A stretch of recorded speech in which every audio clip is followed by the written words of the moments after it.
मणिकर्णिका घाट की सीढ़ियों पर उस रात दिए तो जल रहे थे, लेकिन पानी में किसी और की परछाई तैर रही थी। कृष्णा समझ चुकी थी कि ये साधारण पूजा नहीं, किसी पुराने श्राप की वापसी है।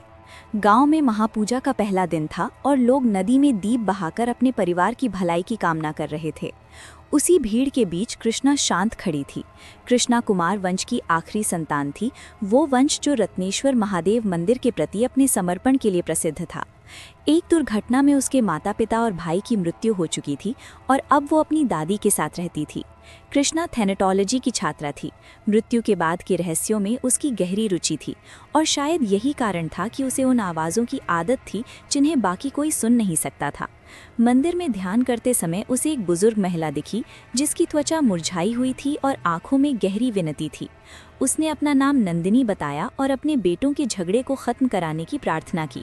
कृष्णा ने उसकी बात मानकर दोनों बेटों को उनकी मां की आखिरी इच्छा बताई और वे रोते हुए एक दूसरे से गले मिल गए। तभी कृष्णा ने देखा कि उसी महिला की तस्वीर पर माला चढ़ी हुई थी।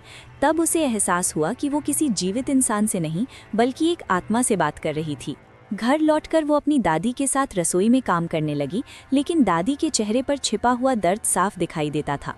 दादी अक्सर उस हादसे को याद करके खुद को दोष देती थी और कृष्णा उन्हें दिलासा देती कि वो सब एक दुर्घटना थी। अगले दिन मंदिर में कृष्णा ने एक व्यक्ति को देखा जिसकी शर्ट खून से सनी हुई थी और जेब से एक मंगलसूत्र लटक रहा था। उसकी आंखें सीधे कृष्णा को घूर रही थीं। डर के मारे कृष्णा ने आंखें बंद कर लीं और जब खोलीं तो वो अपने घर में थी। उसे समझ आया कि ये एक सपना था, लेकिन वो सपना बार बार आने लगा। उसी दिन घाट पर दो महिलाओं ने नदी में उसी आदमी की परछाई देखी और घबराकर चिल्लाने लगी। कृष्णा को पानी में वही मंगलसूत्र तैरता दिखाई दिया। उसी समय घर पर उसकी दादी को अतीत की झलक दिखाई दी और उन्होंने घबराकर कृष्णा को एक पुराने श्राप के बारे में बताया जो उनके गांव से जुड़ा था। दादी ने बताया कि ये सब बलवंत नाम के साधु की एक गलती से शुरू हुआ था। उसने मूलचंद नाम के व्यक्ति के कहने पर एक लड़की पर वशीकरण किया था, लेकिन बाद में उसे पता चला कि मूलचंद ने धोखे से एक नाबालिग लड़की को फंसाने की कोशिश की थी। सच्चाई सामने आने पर गांव वालों ने गुस्से में मूलचंद को मार डाला। मरते समय उसकी आत्मा प्रतिशोध से भर गई और उसने गाँव की कुंवारी लड़कियों को अपना निशाना बनाने की कसम खाई। बलवंत ने उसकी आत्मा को चंदन के टुकड़े में बांध दिया था, लेकिन समय के साथ वो बंधन कमजोर पड़ गया। कृष्णा ने तय किया कि वो इस श्राप का अंत करेगी। उस रात कृष्णा ने दादी से छुपाकर पुरानी संदूक से बलवंत की डायरी निकाली। पन्ने पीले पड़ चुके थे, लेकिन शब्द अब भी स्याही की तरह गहरे थे। उसमें लिखा था कि चंदन का वो टुकड़ा केवल बंधन नहीं बल्कि आत्मा के पापों का दर्पण भी है।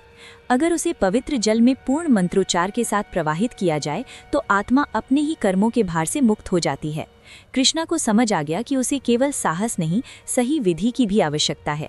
उसने पूरी रात मंत्र याद किए और हर शब्द के साथ उसका डर कम होता गया। बाहर हवा तेज चल रही थी, जैसे आने वाली रात किसी बड़े टकराव की गवाही देने वाली हो। अगली शाम घाट पर अजीब सन्नाटा था। लोग मौजूद थे, पर वातावरण में अनजाना भय तैर रहा था। कृष्णा ने देखा कि कुछ लड़कियां बिना कारण नदी की ओर खिंचती जा रही थीं। उनकी आंखें खाली थीं, जैसे वे अपने होश में ही ना हों। तभी पानी में हलचल हुई और वही आकृति उभरने लगी। मूलचंद की विकृत छाया लहरों के बीच दिखाई दी। उसकी आवाज़ हवा में गूंजने लगी। कृष्णा ने कांपते हाथों से चंदन का टुकड़ा निकाला और मंत्रोच्चार शुरू किया।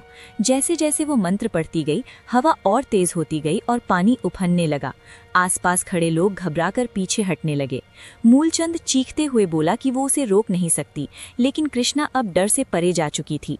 उसने पूरे विश्वास के साथ चंदन को गंगा में प्रवाहित कर दिया।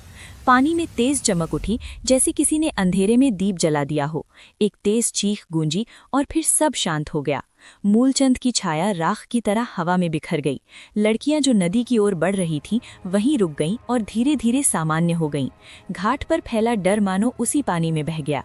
कृष्णा थकी हुई सी सीढ़ियों पर बैठ गई। दादी दौड़कर उसके पास आईं और उसे गले लगा लिया। उनकी आंखों में डर नहीं, गर्व था। उस रात मणिकर्णिका घाट पर केवल पूजा नहीं हुई, बल्कि वर्षों पुराने श्राप का अंत भी हुआ।